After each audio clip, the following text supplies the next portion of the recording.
Tumir. Okay. Ano yon?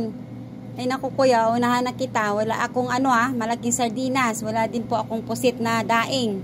Wala din po akong itlog maalat. Ano po sa inyo? Sungit nyo naman natin. Hindi naman yan nabibiling ko eh. Pabili akong North Cubes.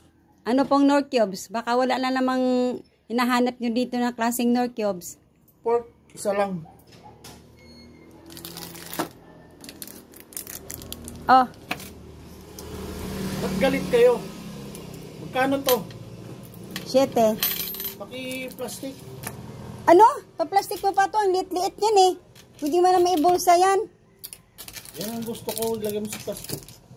Isasabit ko sa motor. Customer na to. O ayan po. Salamat. Itong piraso ni pa. Plastic pa. Grabe naman to. Customer na to.